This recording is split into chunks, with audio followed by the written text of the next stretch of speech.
समझे बच्चों? जी मास्टर जी।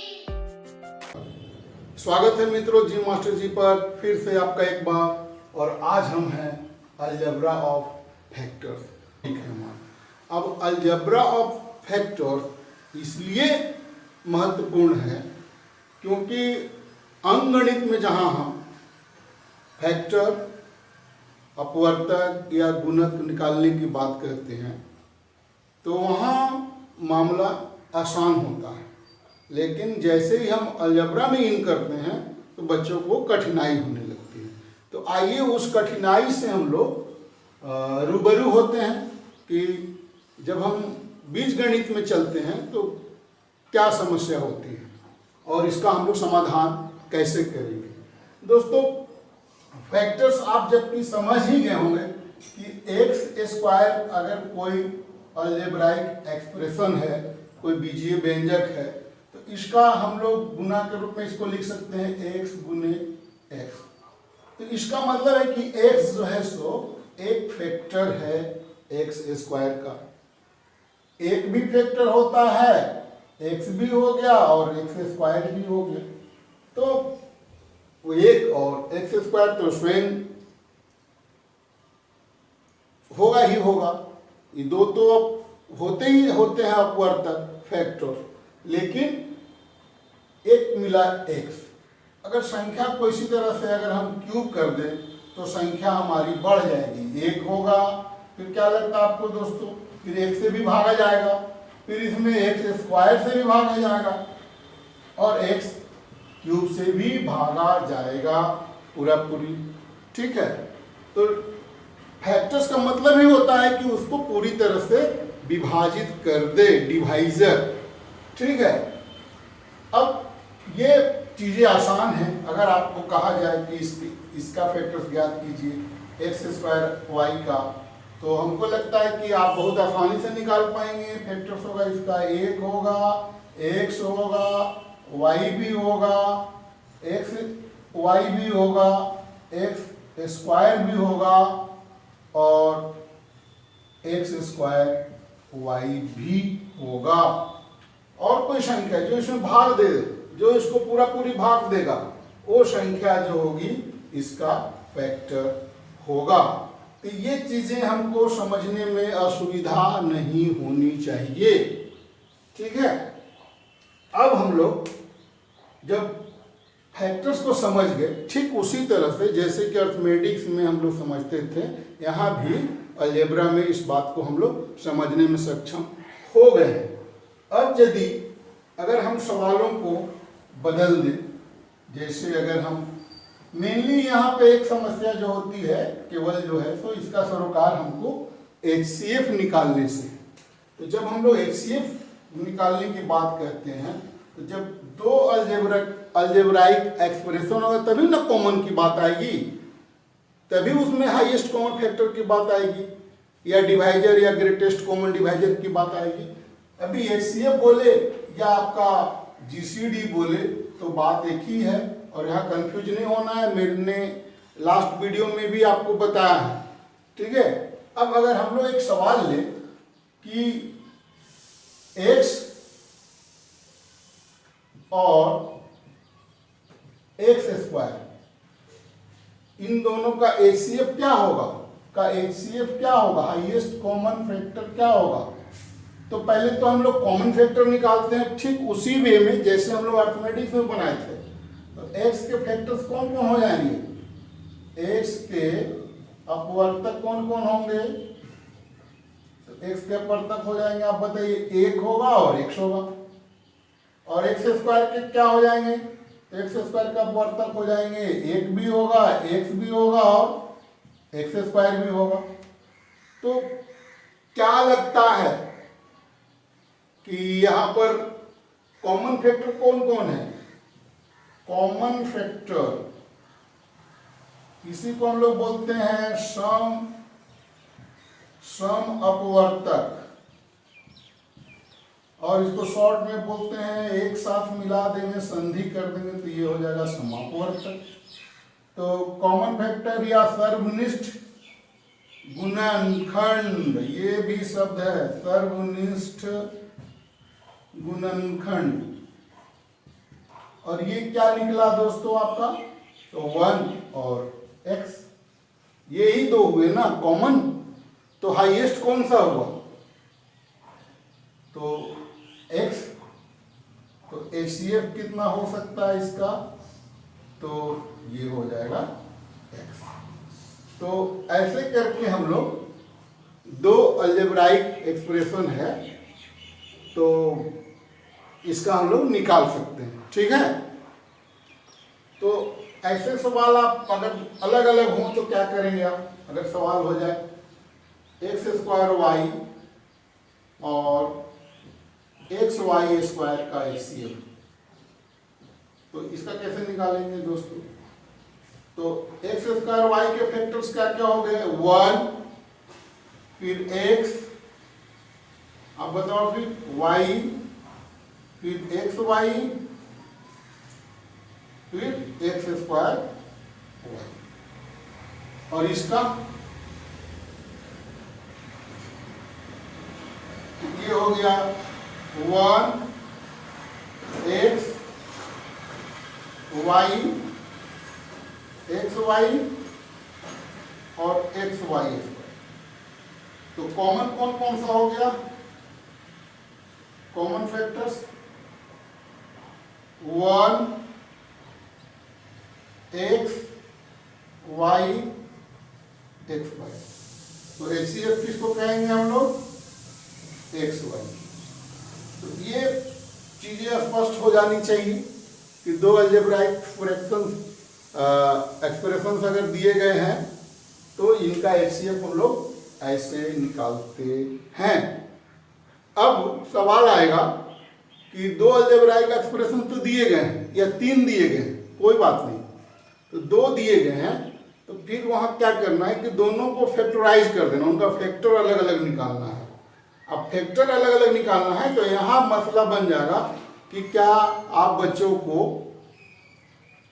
फैक्टराइज करने आता है या नहीं। अगर फैक्टराइज नहीं करने आएगा तो फिर हम इसके सवाल नहीं बना पाएंगे। तो इसके लिए हम लोग क्या करेंगे, मैं फैक्टराइजेशन का एक अलग वीडियो जारी कर रहा हूं, तो आप उसको जो अवश्य देखेंगे, वहां से आपको कंसेप्ट मिल जाए कि फैक्टराइजेशन ऑफ अलजेब्राइक एक्सप्रेशन और पॉलिनोमियल्स, तो उसको हम लोग देखेंगे, वहां से कंसेप्ट हमारा बनेगा। फिलहाल आपको मैं वहां ले चलता हूं कि कैसे दो अलजेब्राइक एक्सप्रेशन है या पॉलिनोमियल्स हैं तो उनका हम लोग HCF ज्ञात करते हैं। अलजेब्राइक एक्सप्रेशन है आपके x⁴ और जो है सो x⁴, ठीक है। अब यहाँ पे हम लोग देखते हैं कि इसका कैसे निकालते हैं। तो एक तो हमारा गुणनखंड मेथड से है कि x³ को अब हम लोग लिख देंगे x इंटू x और x⁴ को भी लिख सकते हैं हम लोग x इंटू x।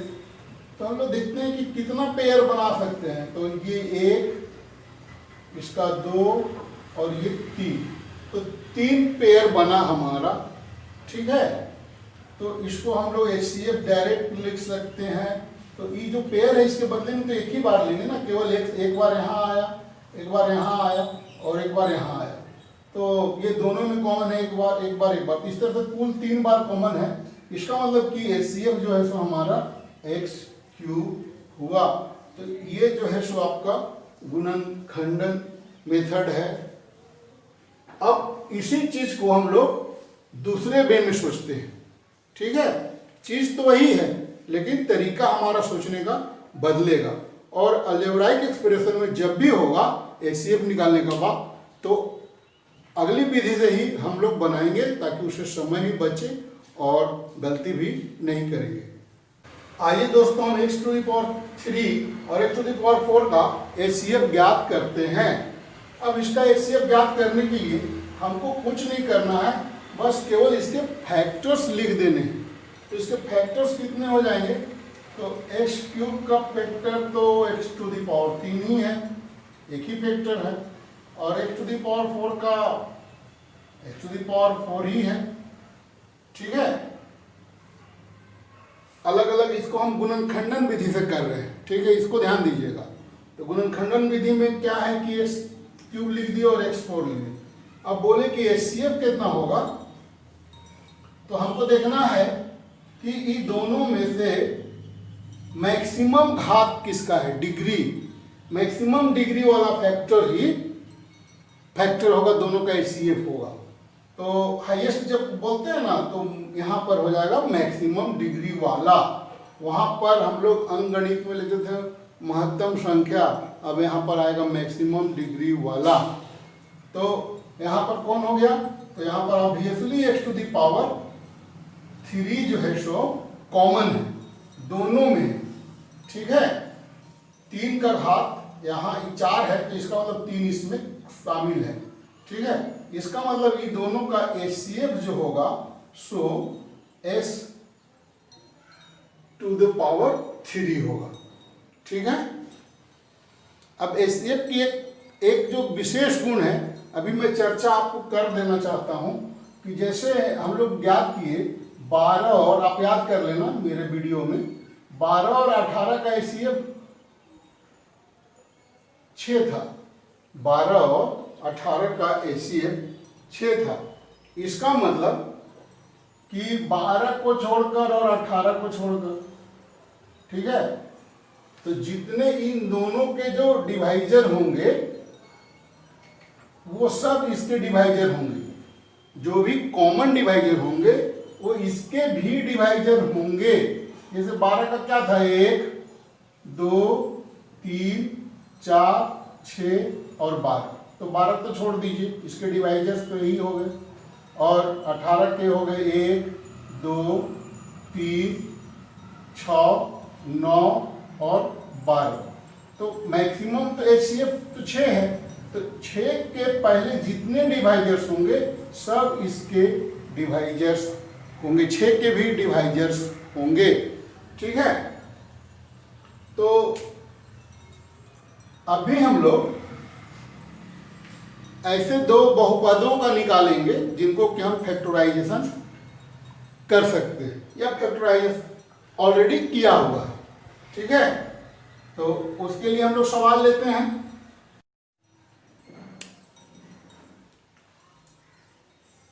एग्जाम्पल के लिए दोस्तों हमने दो बहुपद लिया है, polynomial in x 1px equal to x minus 3 का whole square x minus 2 into x plus 1 का होल स्क्वायर। और दूसरा एग्जाम्पल है, दूसरा पोलिनोमियल है qx और ये बराबर x माइनस 3 एक्स प्लस 1 का होल स्क्वायर और x माइनस 4। अब इनका हमको अगर HCF निकालना है तो हम लिख सकते हैं कि HCF of px and qx। तो इसका पोलिनोमियल, इन दोनों पोलिनोमियल का या इन दोनों बहुपद का हमारा क्या हो जाएगा HCF। तो हमको लेना है जो भी फैक्टर्स हैं, अब इसके फैक्टर्स देख लेना, ये सारे ये सब फैक्टर्स हैं, फैक्टर्स किया हुआ है, सवाल ऐसे नहीं रहेगा, सवाल में आपको फैक्टराइज करना पड़ेगा, ठीक है। अब केवल हम लोग समझने के लिए यहाँ ले रहे हैं ऐसा एग्जाम्पल। अब यहाँ पर क्या है कि x minus 3 to the power 2, तो कितना बार है x माइनस 3 वाला फैक्टर जो है सो कितना बार है, तो एक बार यहाँ है और 2 बार वहाँ है, तो मैक्सिमम बार, तो मैक्सिमम हमारा हो गया x माइनस मैक्सिमम बार कॉमन।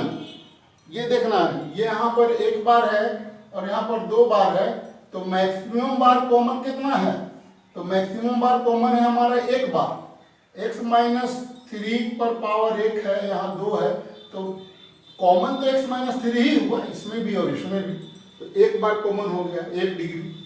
अब इसमें x माइनस 2 का फैक्टर यहाँ नहीं है, छोड़ देंगे। अब x प्लस 1, तो x प्लस 1 का यहाँ 2 बार फैक्टर है, यहाँ भी 2 बार फैक्टर है, इसका मतलब कि 2 बार कॉमन ले सकते हैं, ठीक है, मैक्सिमम 2 बार हम लोग कॉमन ले सकते हैं, तो x प्लस 1 का पावर 2। तो ये अब x माइनस 4 दोनों में नहीं है तो छोड़ दिए, जो दोनों में हो और मैक्सिमम बार हो, ठीक है, डिग्री मैक्सिमम लेनी है और वो इसका जो है सो HCF होगा, ठीक है। तो ये ध्यान रखनी है कि इसकी डिग्री।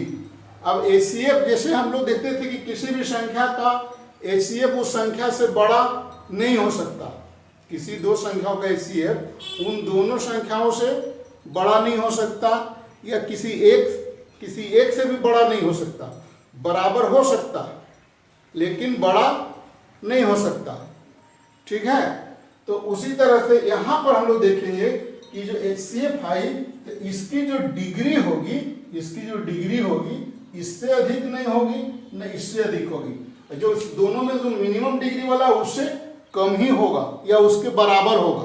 तो यहाँ इसकी डिग्री है 2, 1 3 और 2 5, और यहाँ डिग्री है 1 और 2 3 और 1 4।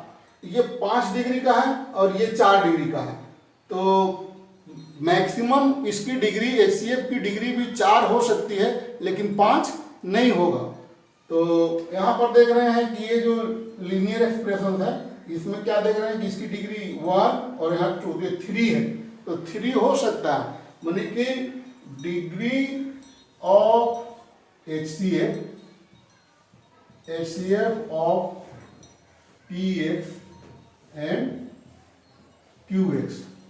ठीक है, degree of PX and QX ये जो होगा सो ऑलवेज लेस देन और equal to the degree of PX and always less than degree of QX। इन दोनों को एक साथ सेटिस्फाई करेगा। ये डिग्री इससे भी कम होनी चाहिए, इससे भी कम होनी चाहिए, मतलब इन दोनों में एक कंडीशन है, अगर इसकी डिग्री कम है तो इससे कम हो जाएगा, ये कम डिग्री वाला है तो इससे कम हो जाएगा। अगर मान लेते हैं कि PX अगर हम कर लेते हैं कि डिग्री ऑफ, अगर हम लोग लेट कर लिए कि डिग्री ऑफ PX अगर कम है डिग्री ऑफ QX से, ठीक है, तो ये जो HCF का डिग्री होगा हमेशा इससे कम होगा या इसके बराबर होगा, ये बात ध्यान रखनी है। HCF का सवाल जब भी बनाते हैं तो अंकगणित में हम लोग सब ख्याल रखते हैं कि जो भाजक आया, जो कॉमन फैक्टर आया, HCF जो आया वो संख्या छोटी वाली से बड़ी मत हो जाए। ठीक है, नहीं तो वो दे हो सकता।